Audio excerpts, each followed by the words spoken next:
And first of all, thank you very much for inviting me to be a part of your program. And let me start that when I found out that the subject was celebrities going into politics, it can't ever happen. But of course it has. And I guess my experience, of course, is the opposite direction. I started out in politics, and during the 60s I was active in the civil rights movement, the anti-war movement, fell in love with Bobby Kennedy, and this week we commemorate the 50th anniversary of that tragedy. And so that's what I really cared about, and to this day it's what I really care about. I know I make my living in show business, but my passion is political. And so I thought I didn't care about making a living. I was going to just go and help Bobby Kennedy. And when that happened, then I bummed around for a while. I graduated law school at Northwestern University in Chicago. And so I was offered a job while I was in law school. Whenever you're ready to practice, come from a large firm here in Cincinnati. And so I figured I was 25, it's time to make a living. So I came to Ohio, passed the bar, and then started practicing law. But this was 1969, and there was a referendum on the ballot here in Ohio to lower the voting age to 19 at the time, except for, I think, Georgia. Every other state in the union, you had to be 21 to vote. And so Ohio legislature put on the ballot to lower the voting age to 19.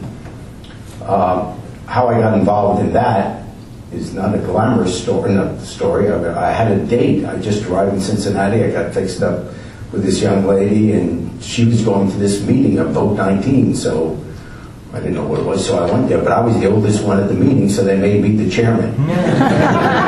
And I therefore became the chairman of the Vote 19 campaign, and we won here in Hamilton County in southern Ohio, the area I was in charge of. And so the Democratic Party then came to me, because I had gone around and gave speeches about it, join the party, get involved in politics. Well, the thing I cared about at that time, this was late 69, was the war in Vietnam, and I was opposed to it. So I decided to run for the United States Congress as an anti-war candidate in 1970. And, here I was, this long-haired New Yorker, that's where I was raised, and had a thick New York accent, but I was angry about the war. So I thought as a protest I'd run the Democratic primary as an anti-war candidate. Cincinnati, for those of you who are not from here at the time, was very, very conservative. The district I ran in was a very Republican district, and the chairman of the congressman was the chairman of the Armed Services Committee. And so back then we were hawks and doves, and he was the hawk and I would be the dove. But I had to win the Democratic primary first, and I was running against a guy named Vernon Bible. You can imagine the end of that story. So, and this is, how you think you can map out your life, and it's all serendipity. Things just happen.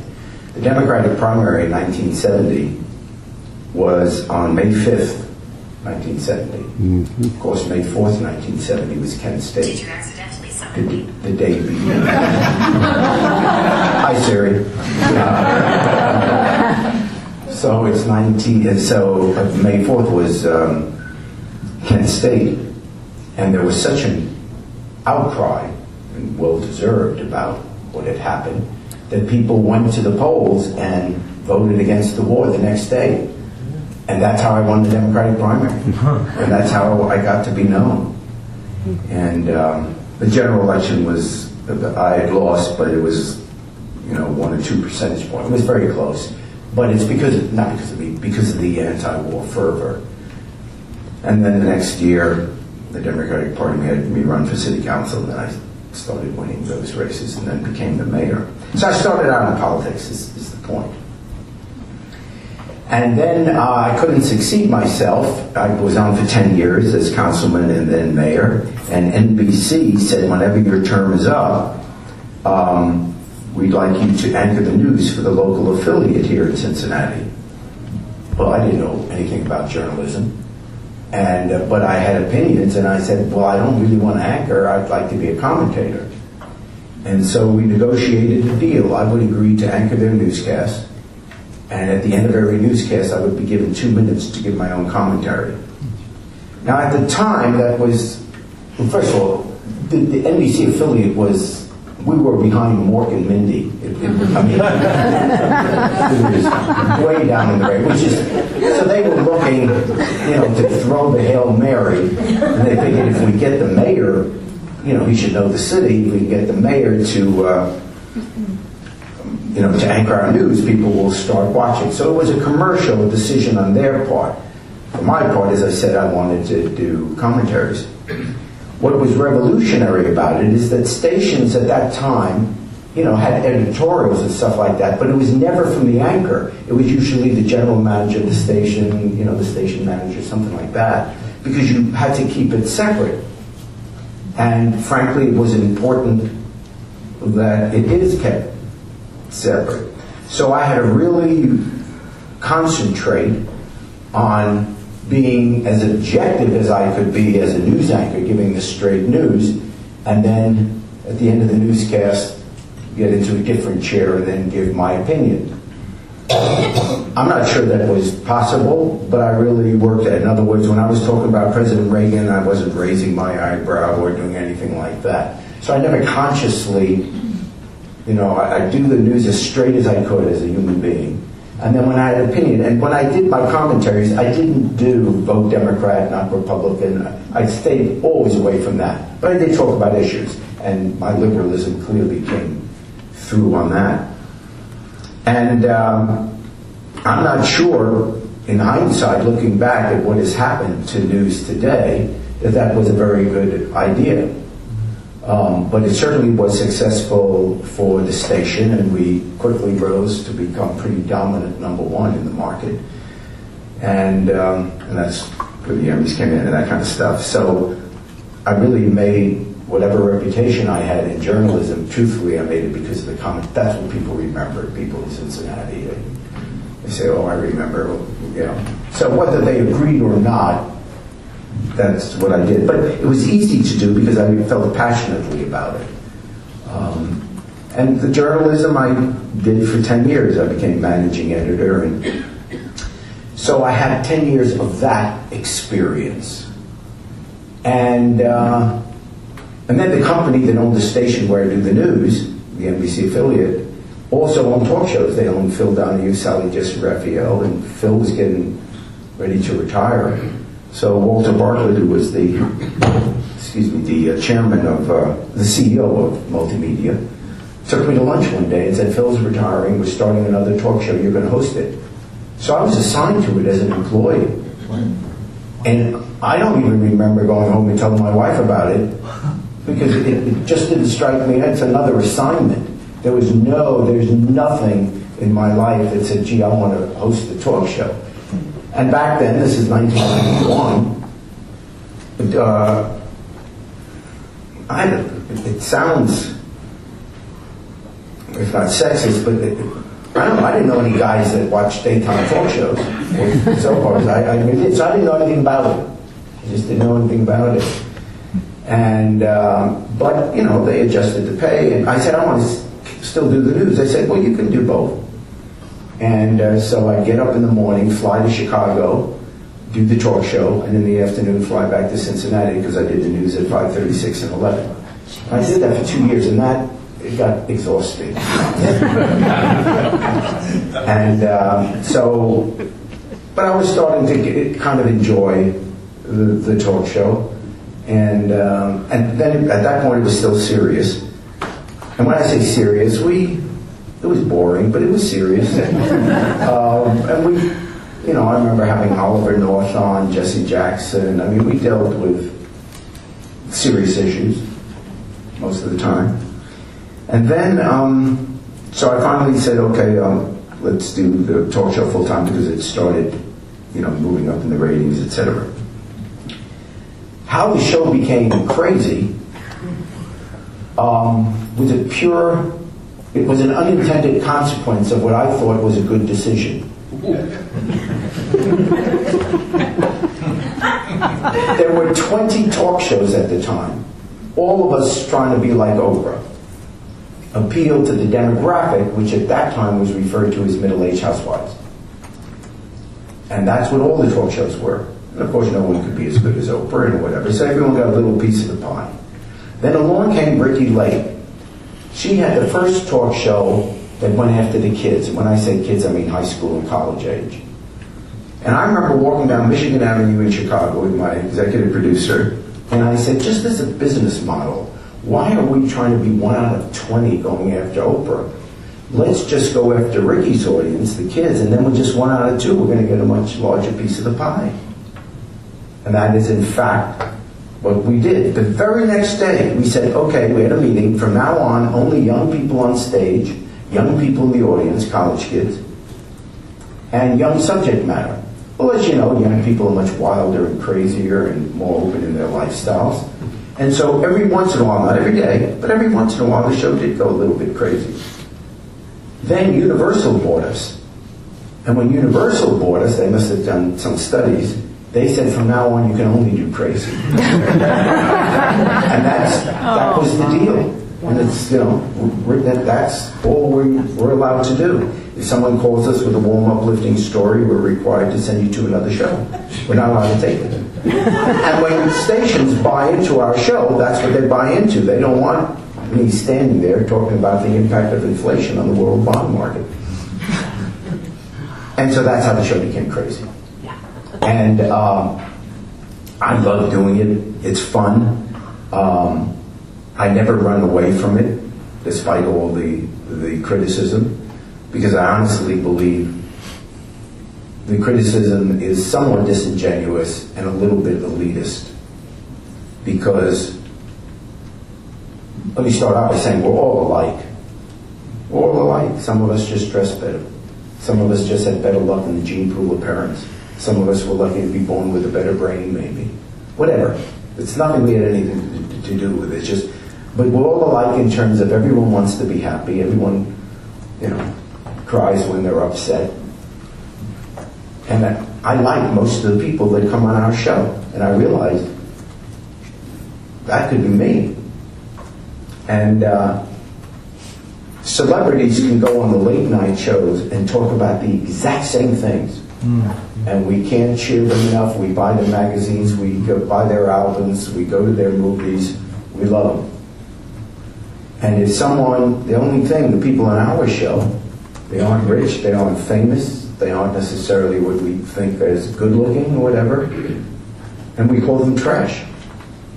And what's the difference? Just because they're not rich and famous and good looking, we think they're morally inferior. So there's a part of me that resists. In other words, I never tell people to watch the show. I don't even tell my wife I do the show. She thinks I sell insurance. So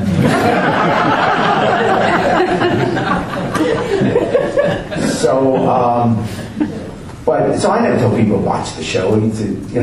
If I were in college, would I watch? Sure. I know what it was like in college. I'd absolutely watch the show. Now at 74, would I watch the show? No way. I think it's stupid. But it's not meant for, it's not aimed at me. So, that's why God gave us remote control. You watch what you want to watch. So that is how the show got to be where it is. So the question then is, what about, I went from the politics, the news, the so-called serious professions into this circus. What about people going in the other direction? And the quick answer is, celebrity is only relevant in terms of you're better known, and you probably have a fan base. So your electability could be improved by being a celebrity, but it has nothing to do with whether or not you would be a good public servant, whether or not you know anything about politics and government and social services, etc. And we're seeing evidence today that,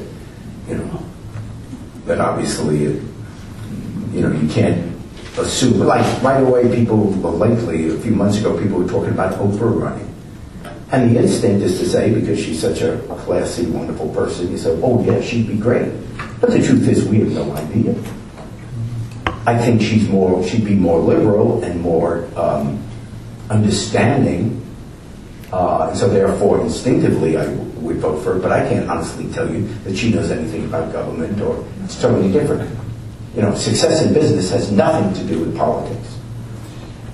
Because the motive is different. You're in business to make money. You're in politics to provide services. So by definition, you're not going to make a profit. Government doesn't make a profit. Government is there to provide services for people that can't pay for it themselves.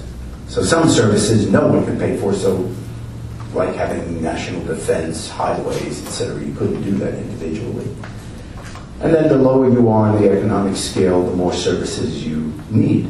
It is not a coincidence that you can go into a neighborhood and based on what the average income of that neighborhood is, you can tell how much it votes Democrat, how much it votes Republican, year after year after year. Unless there's a cultural issue involved, that's it. And the reason is because rich people don't need government services. They can afford their own home, their own doctor, their own vacation, their own school. They can afford everything on their own. So they're not going to support, unless they've got a nice warm heart, they won't support, raising taxes for services they don't even use. And lower income people, the lower you are on the scale, all of a sudden, well, maybe you're a little bit lower, so you need the public schools. A little lower than that, you need public transportation. Lower than that, you need public housing. Lower than that, you need food stamps. So that, and you go into government, you go into public service because you care about that. And if I get angry at Trump, it's because, why did he go into this? I'm angry at him because he ran. Why does, and by the way, full disclosure, I worked for him for a year because I was the host of the Miss Universe pageant. It was actually, ironically, it was in Vietnam in '08. So when I give my Vietnam stories, people ask me about Vietnam and say, I don't want to talk about it. I wake up in the middle of the night in a cold sweat.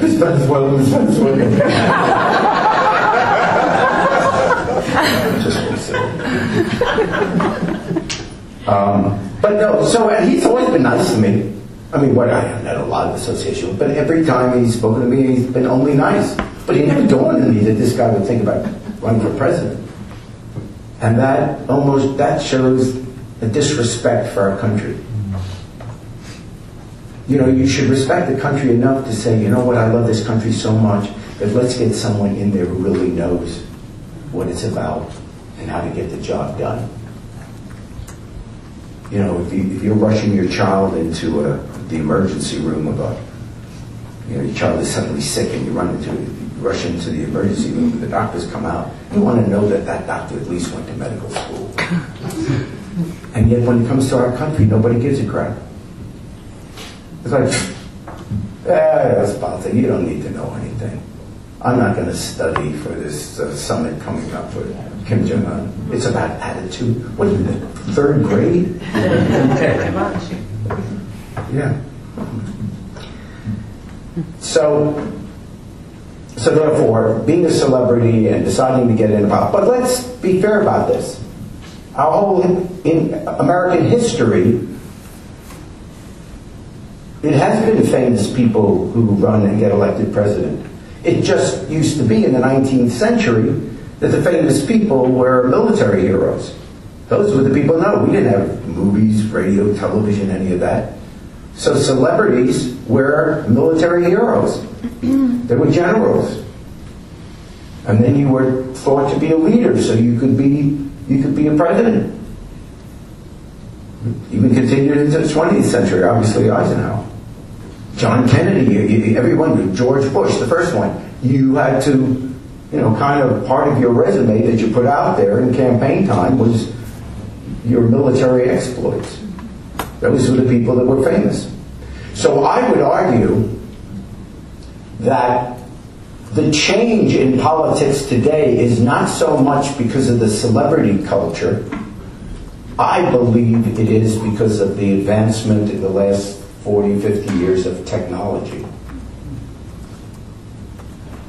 Because all of a sudden there was a different means of getting a base, of getting a connection with voters. With Franklin Roosevelt, it was the radio, the fireside chats, and his wonderful voice. With John Kennedy, it was taking advantage of the television and the debates and everything. Ronald Reagan, the jokes are sometimes made, Bedtime with Bonzo. It wasn't the movies that made him famous. He was the host of the General Electric Theater, which I think was a Sunday night program. I remember watching it, and it was some drama, and he was the host of it, and then he would always give a message from General Electric, which of course was very conservative, very Republican or whatever, and he became known, and he was such a congenial fellow that people really got to like him. That's how Ronald Reagan became famous in America. So movies helped him. And Barack Obama never would have been president of the United States if we didn't have cell phones and social media. Never. Political parties, whether it's through their contributors or the politicians or the leaders of the party, whatever it is, they would basically anoint a few people out of which we will choose our president during the primaries. That was the whole system. And if we're honest, not in hindsight, but honest in terms of what the world was like at the time, the Democratic Party never would have chosen in 2008 Barack Obama. They would have very quietly said, I don't know if America's ready yet, Never. But Barack Obama was able to raise money, organize, get young people, get people who hadn't voted before, because they could get on their cell phones. He could raise money that way. He organized outside the traditional Democratic Party. And now, of course, everyone does that now. And because of that, thank God we got Barack Obama as president. But the consequence of that is that you also wind up with Donald Trump. In other words, this is now more important than the political party, which both are being attacked from within. You can do it independently through social media. Everybody, you see it in your profession. Suddenly everyone's a columnist. And suddenly now everyone's a politician. Everyone with an idea, they can, boom. And we're going to have to learn to adapt to that, and we will, but it's that transition. So it's the rise of technology that has influenced American politics much more so than, being a celebrity. We always elect famous people. It's just the means of becoming famous now have expanded. Donald Trump was inevitable. This is purely said in hindsight. But now that we look back, we should have seen it was inevitable. Why do I say that? We're starting a little bit with Barry Goldwater and certainly with Ronald Reagan. We have raised two generations of Americans now to believe that government is bad, Washington is horrible, politicians are all corrupt. It's bad. And now to run, you basically run against politics, against government, and you run as an outsider. Everyone runs against Washington. And, Ronald Reagan famously said, government can't solve the problems, government is the problem. And we have raised two generations of Americans to believe that. Virtually every television commercial you see is how the other guy's a bum. The other guy's a molester, the other guy's a whatever. And so if you're just a young person growing up and you're watching television, why would you think politics is honorable?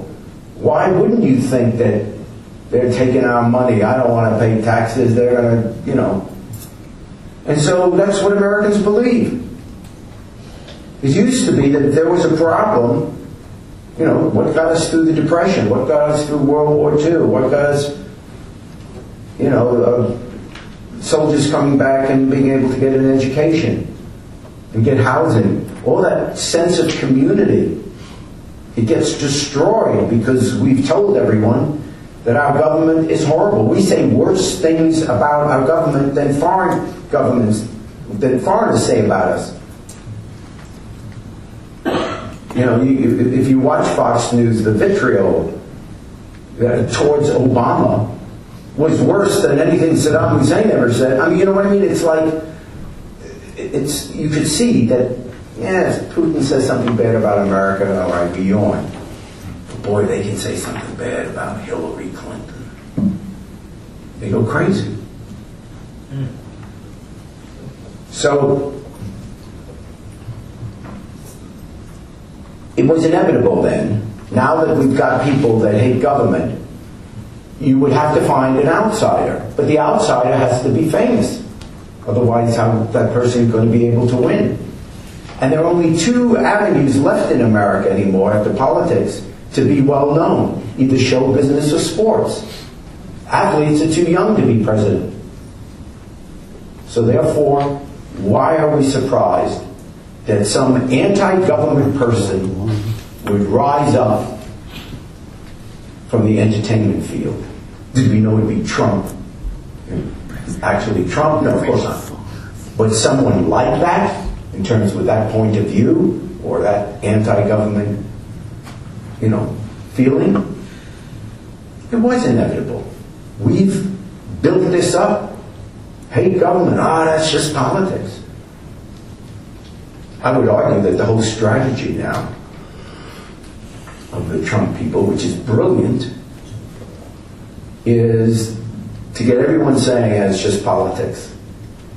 Because that's the one way he will survive. He may not be able to win in court, so he's got to make impeachment the issue. Because if he can make impeachment the issue, he's just got to hold on to 34 senators. That's all you need. Impeachment is just the indictment from the Congress. Big deal. Clinton survived it. So he's got to make sure that the Senate, 2/3 of the Senate, doesn't vote him out. That means he only has to hold on to 34 senators. So therefore, of course he's going to go to the base. Of course he's going to convince them that this is all political. They're after me. It's all politics. You can't believe this. It's chaos. Throw the mud up there. Doesn't matter. And we're all sitting here saying, but he's wrong on this, but he's wrong on that. Who cares? He knows he's wrong. Maybe he doesn't, but the people around him know he's wrong. But it doesn't matter. They have calculated. This is what Rudy Giuliani is doing so successfully. I just got to hold on to 34 Republican senators. Now, how do you hold on to 34 Republican senators? You have to give them something to go back to their constituency so it's not embarrassing to have supported Trump. And if they can go back, the Republican senators can remember from Republican states. People would like to be able to hold on to their own party, to their own tribe, to their own whatever. And the Democrats were the same. You know, we'd like to have been able to hold on to Bill Clinton. I get that. But you have to have a reason to hold on. And if they can say this is all partisan, it's politicians, everybody does it, back and forth, you know, he's biased, you can't trust the FBI, can't trust the Justice Department, what they're doing. And it's a whole mess, and let's face it, most people could care less about politics. They don't want to know what's in the weeds. Then a Republican senator can go back to his state, which is Republican, and say, you know what, they're picking on the guy. They don't like our political views. This is their way to get us out. It's all politics. I'm going to stick by our president. Because remember, Bill Clinton became more popular after Monica. He went up in the polls because he was suddenly the victim. Everyone was picking on him. And America goes for the underdog. And if it looks like Trump is being picked on, and that's what they're doing. Again, you don't have to win 50%. That is the genius he got from television. In television, you never need 50% of the audience. You just got to get a nice little bit that you can sell commercials on. In other words, you got to have a rating that's, you can get by with a fifth of the viewers. Less. So they've calculated 34 senators. 34. That's the number. As long as he holds on to that, he will continue to be our president. Any questions? Well, thank you very much. I got them. Yeah. First, I wanted two questions. I wanted you to tell us, for those people here that might be interested in hearing more of your political commentary, tell us a little bit about your podcast and how to find that. And also,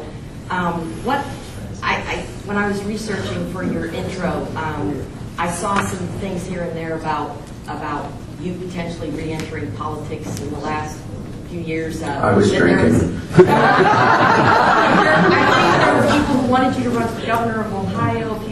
Yeah, there had been some polls which showed me winning, but when they tell you that, you feel good, ooh, that's nice, and then you start to think about it. I'm 74, and it's a 5-year commitment. Didn't stop burning. And so what I really had to think about with my family and everything, do I want to be doing this when I'm 79? And how am I going to feel and whatever, and this is a great time to, and everybody says it, but it's true, once you have a grandkid, it's your life. And honestly, Richard got a life. Yeah. And it's, I'll stay active, but I don't need to be a candidate. Frankly, there are people much more qualified than me to be. I think I have good ideas or whatever, but people that have devoted their whole life to serving in the state of Ohio, they don't need me coming along. I'm going to save you. It isn't necessary. If fame was what I wanted, all the material things that people may want in life, I've been lucky. I got it. By the way, it's not always great.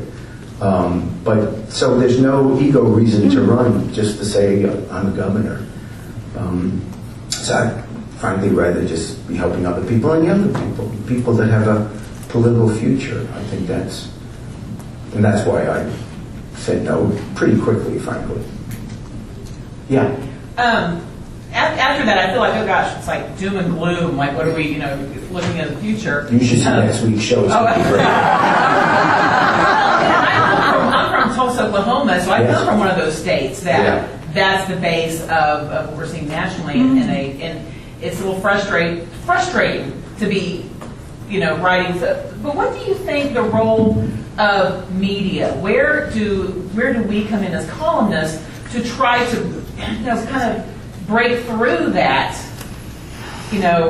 rhetoric and the chaos and all that, to try to bring some clarity to what you're seeing? Where do you think our role is in all of this? Keep doing what you're doing, and what I mean by that, and I'm not just trying to make you feel good, but people instinctively know which side they're on. It's kind of like when you first start dating. You don't go with a chart and 20 questions and then say, okay, she passes on 17 of them, I'll ask her out. It's just, you feel it. So if you happen to be more liberal, if you care about, children's health programs, or if you have a position on guns, or whatever it is, you kind of know it. And what columnists are very good at doing is giving you the rationale for feeling why you feel as you do. And that's important. Here's the optimism. It's the name of the company that I have for my podcast. By the way, the podcast, you just Google Jerry Springer podcast and it comes up. But the name of my company is Liberals Always Win. Now you say, what? And yet, the arc of history is always towards liberalism.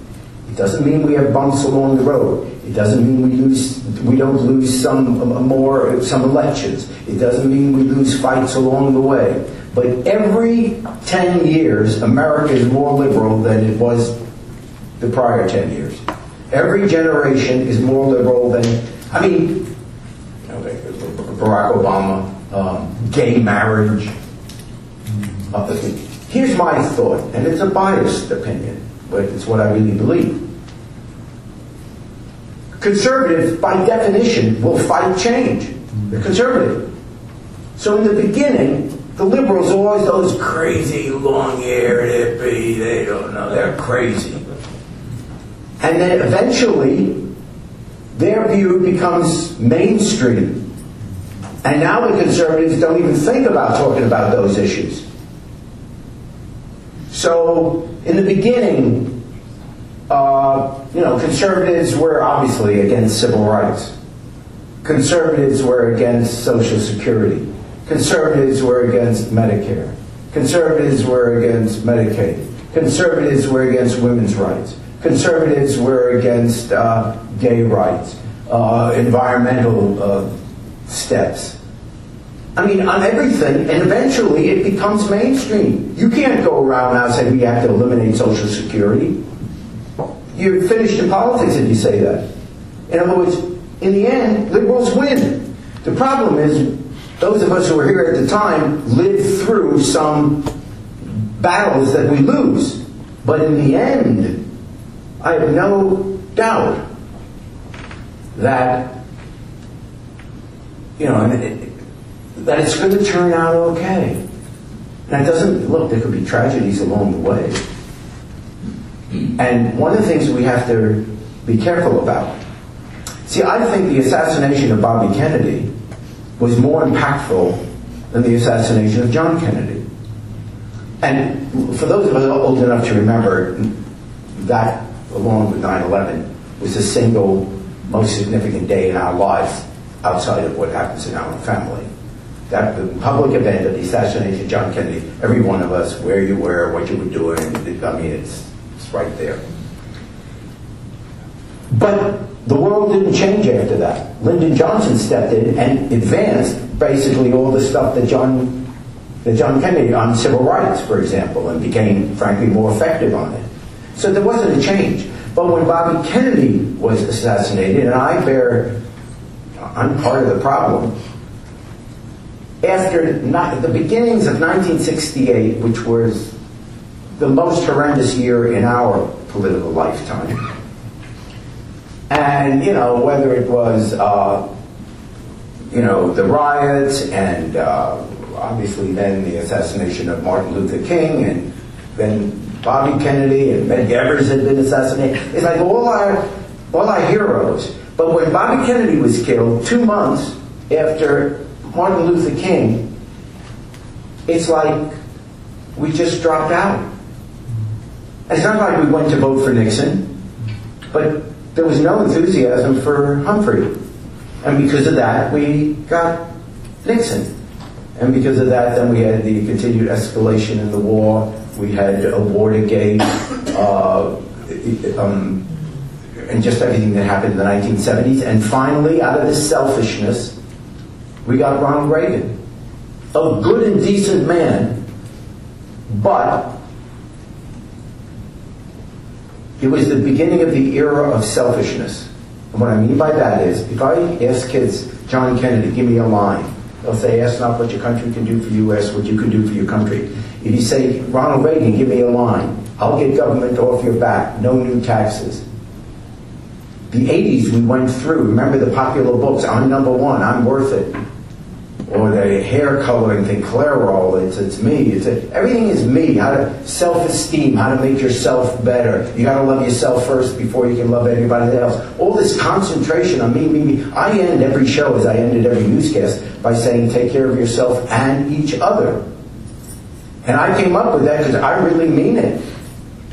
You know, and what I worry about this right now, after seeing how the kids have suddenly gotten involved in the gun issue, how the kids are so much better on race, gay rights, stuff like that. And they're so enthused now, and they're registering people, they're getting out there. I'm worried that if 2018 doesn't turn out right, they're going to drop out as we dropped out in '68, and we'll have many more years of who cares, it doesn't make a difference.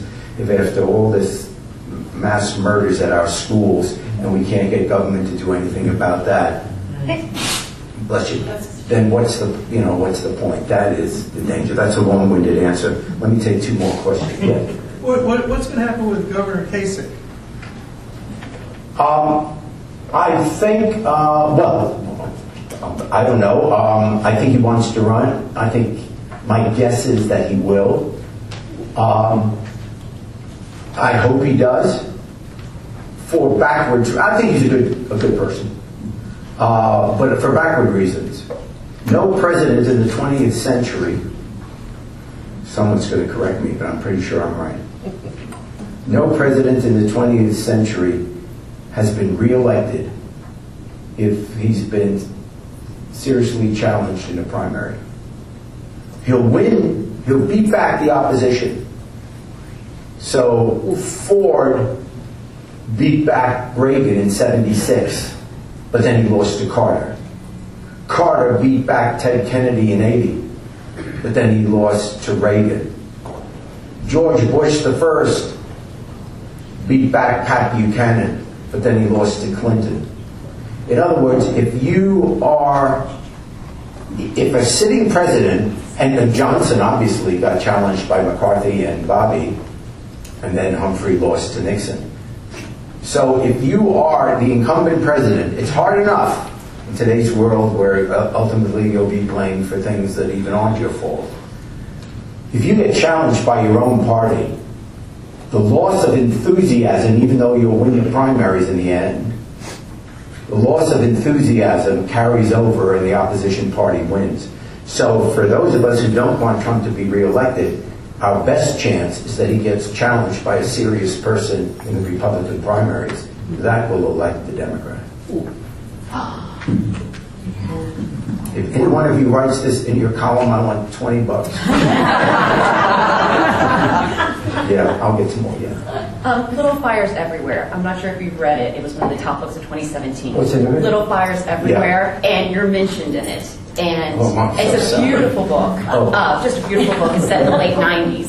And she has your show to unify these children of different social strata. But the other thing is, it's almost like she uses your show to represent the culture of that time. Is that something that you feel comfortable with as well, that your show is representative of the culture, or has that always been our culture and it just wasn't out in the open? Yeah, I'm so proud. It's a great book. Well, what you said last is God's truth. The world hasn't gotten worse. When people say these are the worst of times, oh my God, have we forgotten the Holocaust? World War, we had a Holocaust and no one had a television set. We had lynchings in the 30s, no one had a television set. So this idea, human behavior, there is nothing that has ever been on our show that isn't already in the Bible or in Shakespeare. Nothing. The language is different, but nothing. It's all there.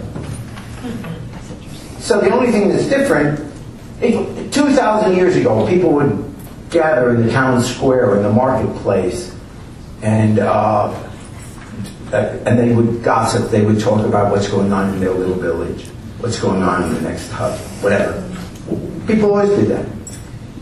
They talk about what's going on in their neighborhood. That's their experience.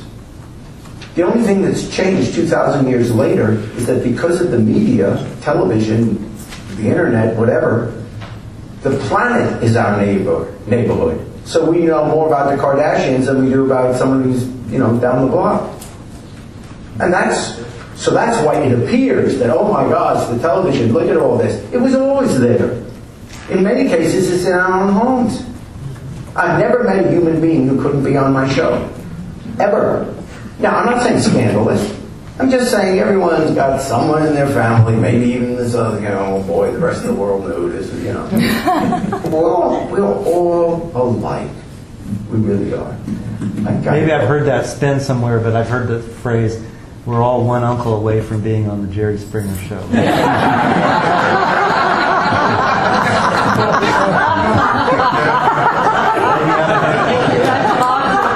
I'm going to use that. And you're on Thursday. My uncle could have been. Last question, yes. Jerry, when you mentioned the voter turnout, 10% here, 14% there, which is a problem across the nation, I think of that as the dumbing down of our electorate and our electorate that wants to be entertained to death. Do you worry that what you call your crazy show is actually just contributing to that problem? No, I'd be disingenuous to say, I don't know. No, I don't worry. I think overall, particularly since let's assume it's young people, overall I'm much more optimistic. I think our young people today are much more open than we were, much less prejudicial. Nobody raises an eyebrow if you see a black and white couple holding hands, getting married. We had a president who's the product of an interracial marriage. I think we're much more open about it. That's fine. And again, just the concept of, quote, dumbing down suggests that we're better. But the behavior has not been better. It's our presentation of self. We learn, we may think the exact same things, but we learn through our language not to say it, or to be subtle, or to be a little bit sarcastic, whatever. Those are just cultural traits skills that we pick up, the socialization process. And some of the people we see on television, but you can't look what else is on television. Friends, I'm dating myself, but Friends, Seinfeld, there are a lot of nice, so you can't say, here's what's different. The shocking part when our show came on is not that we had never seen behavior like that before, it's we've never seen it on television before. American television was upper middle class white, period. Even if you were African American, you had to speak with an accent that made you appear as you were from a suburban white neighborhood. It was, and then all of a sudden, okay, we'll have to have one black person, we'll let that guy do the sports. Then we've got to have a woman, we'll let the woman do the weather. It's all this kind of thing. So it was television that didn't give an accurate feeling. There were more lynchings, as I said, in the 30s with no television than there are today where everyone has one. And by the way, there is nothing you will ever see on television that is any more salacious than what the kids get on their phones. Not even close. We face the issue of boredom. What are you going to do? The kids get that. Thank you so much for having me.